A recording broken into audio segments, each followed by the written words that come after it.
You are listening to Processing Trauma Out Loud, conversations about trauma and healing from two women who are doing the work.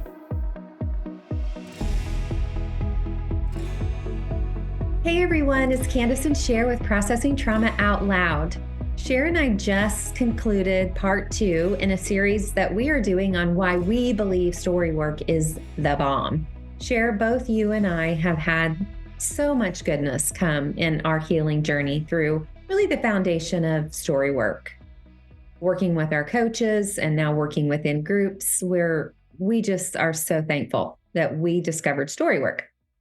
But today we want to talk about some specifics of not just what we've seen in our lives through engaging our stories at a deeper level, but how we have seen that positively affect some of our clients that we've worked with over the last few years, and not specifics necessarily about their stories at all, but just for anyone. We have pain points, we have challenges. And sometimes the older we get and we realize we're bumping into the same challenges over and over, we start to ask some deeper questions. In doing that, I mentioned to you before we pressed record that before I engaged in story work with somebody else that had really good eyes and ears and a desire to help someone in the way that they had been helped, I was holding stories that I was interpreting on my own. So I had one interpretation and it was mine. And not that that's all bad, but until I got those stories out, I had no other way of looking at them except through my own, I'm going to say unhealed trauma. So Sher, I am curious, what have you seen some of the challenges that have been overcome in maybe some of your clients' lives as you've worked with them as their coach over the last few years?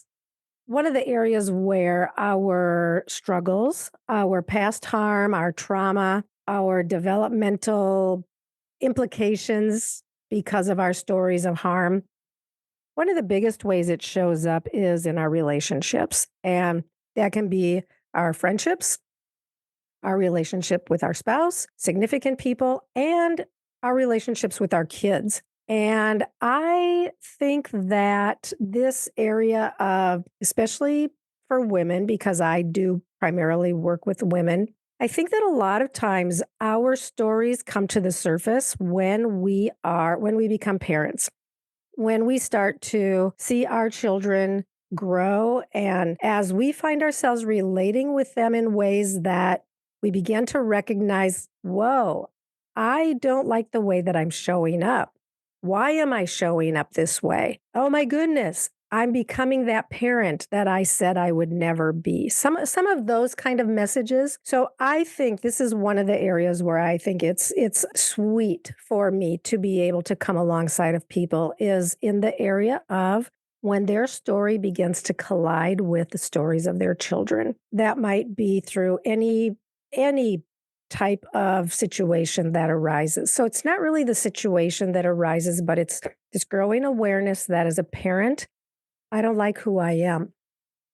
And then I think so often through that, we begin to recognize that our own stories are coming more to the forefront. And I know this was definitely true for myself as well. The more I wanted to be that parent that could offer love and care and goodness and really be there and go to the deep places. And yet then we begin to recognize that our own story is holding us back. So I think that has been a huge thing that I have recognized again and again with my clients. Most people don't come saying, I want to do story work, though I have had a few clients that actually have said that and even have said from day one, I have a story I need to tell. I have a story that has to be shared where I need care. But most people do not come saying, I want to do story work, but stories begin to emerge.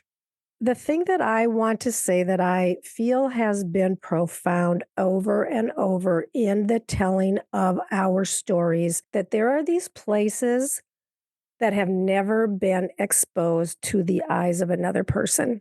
These places where we do feel so much shame and where probably we were shamed as a child, in some way, we were told we were the bad one because this particular thing happened. I believe that one of the most transformational things that does come through story work engagement is when our shame is exposed to the face of love, when we experience someone joining us in that story, but in a way that is different than anything that we experienced before, and different in a way that just reaches to the deepest places of our young heart and soul and causes us to recognize, maybe for the first time, that I wasn't as bad. I am not as bad as I have always believed that I am. And this is so powerful when we experience in these places of deepest, darkest shame, when we experience the face of love, because that then enables us to show up in our relationships as a different person. And Mhm. why are we changed? Because when our places of shame and all of our perceptions about that experience new data, oh, here's somebody who doesn't think I'm terrible because of that situation. Here's somebody who actually shows me kindness in that situation. Here's somebody who helps me feel loved or feel courageous or all the things. Our brain begins to develop new neural pathways. And this is then what changes our life, helps us be able to move toward our kids in different kinds of ways, where we now can hold their stories in completely different ways, where things that they do, maybe that irritate us or that feel shameful to us, or whatever the situation brings, we now show up differently in the way that we relate to them. And this is an extremely beautiful thing. That's good. I want to go back and listen to that again because I felt like I wanted to take some notes on a few things that you said. Because you really do have a gift of articulating the beauty of what happens in story work, but you've done story work with someone else and you do story work with others. And I just happen to be your friend that gets all the overflow of that. Yeah. And I love it. And you do story work with me at times too. That's good. I'm glad that you were naming that not everybody comes to you and just says, I want to do story work. I mean, we've made it known that we're story work coaches. Before I became a story work coach, I had gotten certified in working in the area of traumatic grief and loss, people that are in really deep crisis Mhm. of a loss. And I noticed, so I have worked with and have clients who didn't come to me initially for story work. It was, how do I survive this pain? So we don't jump into story work. We stay with what's presently going on, Yep. but it does flow into story, Yep. because we never want to say that doing story work keeps you from real life grief of real life situations. Mhm. But if you have stories, so like a few of my clients, right? They have they're in a crisis, they're in deep grief. But then when they look back at stories when they're ready, or they just naturally go there and say, when I was 7, I had a dog die. And I mean, this dog was my companion, like my best friend. And I remember just crying myself to sleep every night. And I've tried to talk to someone, and the sense was, it's just a dog, get over it. Yeah. Or, there was really no care given. There were no eyes on that child of seeing how deeply that loss affected them. There's where the message begins. Right. And so now they're maybe in their 30s, 40s, 50s, and they're experiencing another deep loss. And their bodies are not going to feel safe or believe that maybe their loss matters, Yeah. or that it's not safe to share their grief. This is something I've seen with some of my clients that all of a sudden there's these lights that come on because now they're in the presence of saying, of hearing someone say, wow, that was a big deal. Like, I want to hear more about that. Mhm, What was that like for you? mhm. And I mean, literally, and you and I know this. We did it, and we've had clients do it. They sometimes there's a glazed look, and all they can do is let tears come, and that makes me teary just saying that Yeah, because it's about resonance. yeah, My body and their bodies and our nonverbals begin this dance of I can hold you in your grief. It's probably one of the most satisfying things, though hard, right? But to see someone not feel alone anymore. and the phrase is coming to my mind that I have heard you say many times to me and to others in our groups, "I believe you."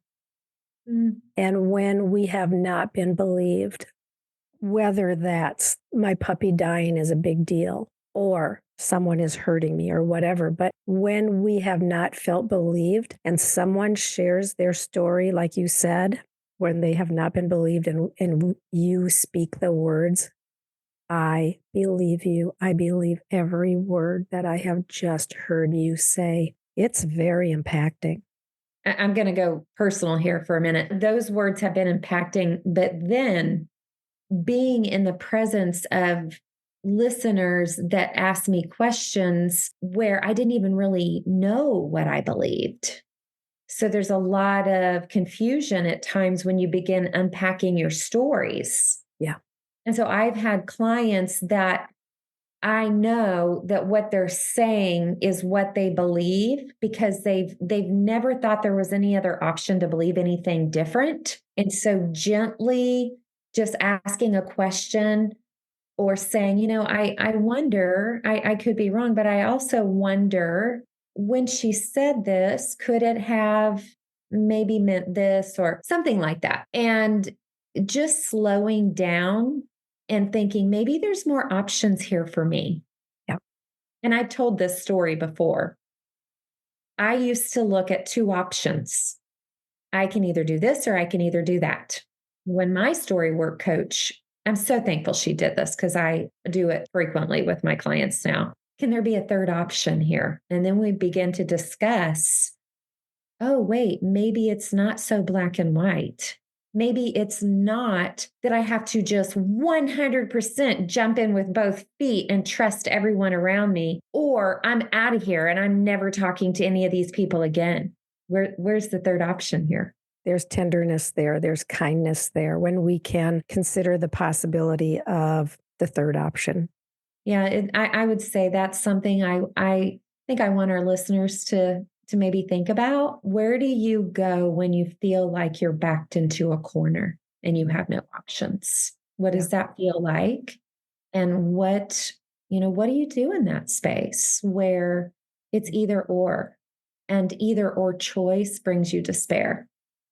Yeah. How about anything else that I don't know, maybe just something even you've noticed for one of your clients that, was a deep pain point for them, but then they started to feel some relief? Yeah, I'm thinking about something that I hear over and over, and that would be the words that communicate to in some way or another, my voice does not matter. When I ask for something, I'm not responded to. When I say something that I want or I don't want or I like or I don't like, my voice is disregarded. And I think that for women in general, this can be a very common theme that we feel. We live in a patriarchal society, and then if you put kind of the sometimes the church into that mix too, which has historically been very patriarchal and diminished the voice of the feminine, it's been a very significant thing for, I would say, women across the board. But I Mm. hear this a lot. And so again, I think it's interesting when stories begin to emerge, that theme comes up a lot, that something happened at some point in time when their voice was disregarded. And to be able to slow them down, how you often encourage, let's slow that down, let's come back, let's talk about this more deeply, because it's so easy to minimize the stories of harm that when something in particular happened over and over and over, and maybe when we even saw this happen to our own mom or our own grandmother or to other women in our community, we don't have, most of us do not have good role models of women who had good strong voices that were honored and validated and heard. And so I love that we are now living in a time where this is changing and where we now have the capability to experience the goodness of this from women and from men. Mhm. And when we hear the stories, when I hear the stories of my people that I work with who bring up this issue in some way, and then the stories come forth that I can say, wow, I really am just hearing how your voice was dismissed, or how your need was minimized, or how you were just not heard or not Yeah. respected. And then for them to be able to recognize, whoa, this did happen a lot. This happened all the time. And then to begin to make a big deal about the harm that came over something that may have even not felt like a huge moment of harm in their lives, but then how they can begin to use their voice and how hard it is to begin to ask for what we need to really, where I will encourage them, think about one thing that you need that you will ask for this week. Think about think about how you will communicate that. What are the words that you want to use? What are you expecting the response to be? And then how will you counter that? Like, instead of just shutting down and disappearing, which has been the typical MO, what if you stay engaged and say, no, I don't like how you disregarded my voice. I asked you for something that I need. Let's come back to that. Let's talk further. Look me in the eye. Listen to me. Hear me. This matters. And we can do that in ways that sometimes we do have to get loud, or we do have to say it with a certain level of intensity to get their attention. But this requires so much courage, but it is so doable, and it is so important that we Yeah. begin to feel that our voice is heard. Yeah. And it requires a lot of work around, I'm going to name anger. Yeah, I often, I've noticed, because we get to know ourselves better as we continue to do our own story work, and then we are doing story work with others. We're always learning, we're always growing. We grow from we grow from working with our coaches, and we grow from working with our clients. for sure. But one of the things that I've noticed is I have been able to help women get in touch with their good anger without feeling like they're going to go off the rails. Okay. So it is this space where we're realizing that we have these stories that have either shut us down or even caused us to power up. And so finding this space to feel, and when I say anger, what I'm really saying is there's a grief process here.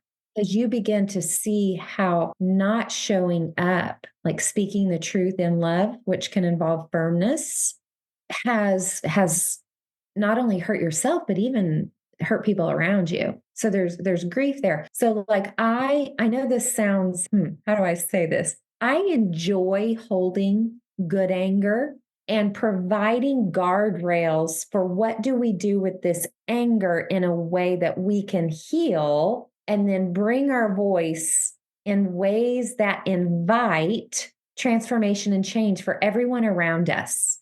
And recognize in humility, yeah, we're on the journey too, but we're just asking, will you join us here? Not asking for perfection. We're asking for, will you care? Mm, Will you care that the building or the home or the organization is burning to the effing ground?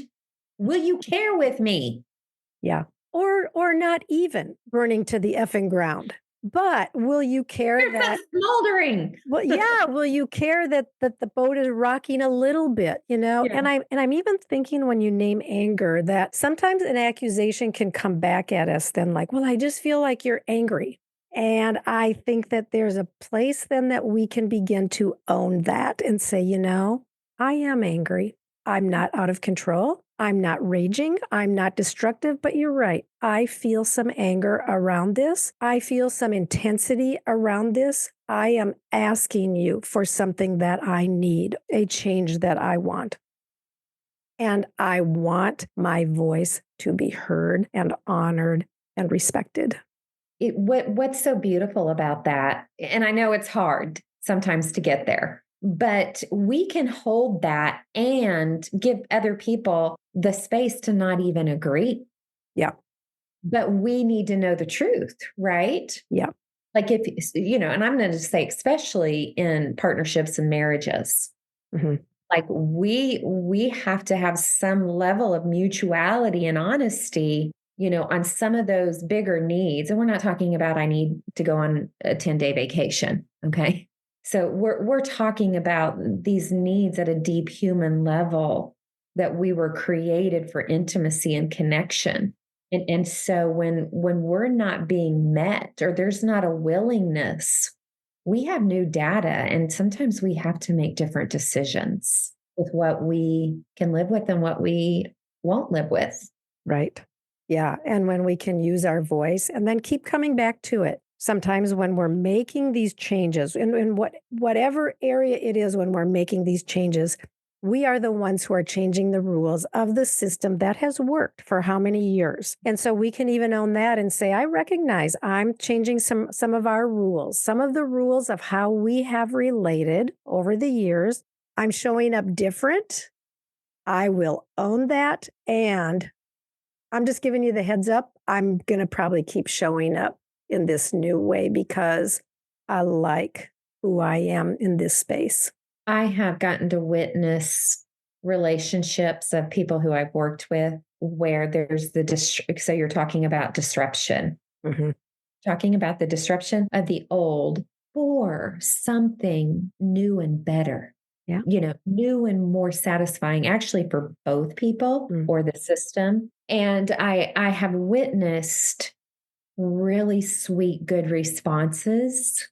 And I have witnessed being named as a rebel, or being named as just an angry woman who can't get what she wants. And what I want to say is absolutely there's risk.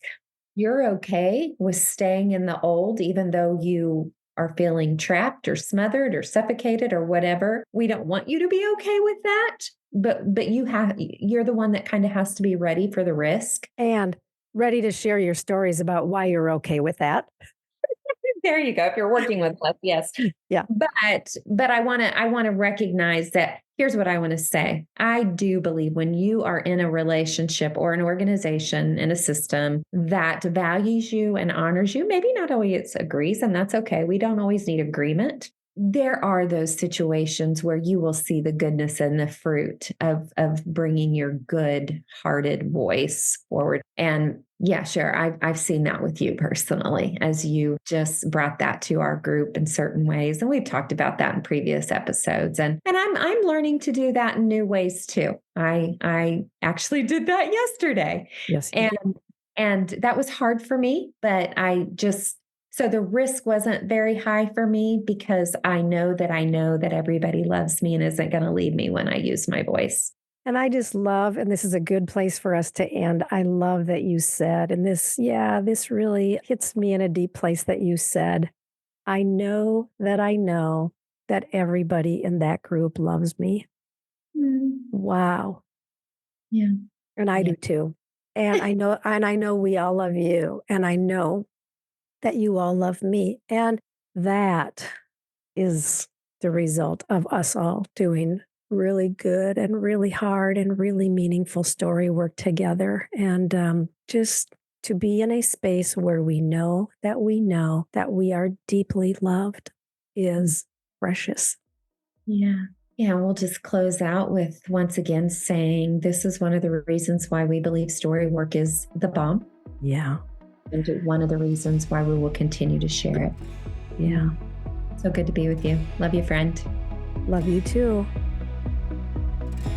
Thank you for listening to Processing Trauma Out Loud. Make sure to check out the show notes for links to suggested resources and social media. Like, subscribe, and follow to keep up with our weekly content. And if you don't mind, take a moment to rate and review us. Your feedback is extremely valuable and contributes to the success of this podcast. One last thing. If you have found this podcast helpful in any way, or if you have questions on how to take the next steps on your healing journey, please reach out to us via email at KandaceSher@gmail.com. That's KandaceSher@gmail.com. Our sound engineer is Jeremiah Jones of Auditory LLC. We welcome you to join us for more conversations soon. Take care.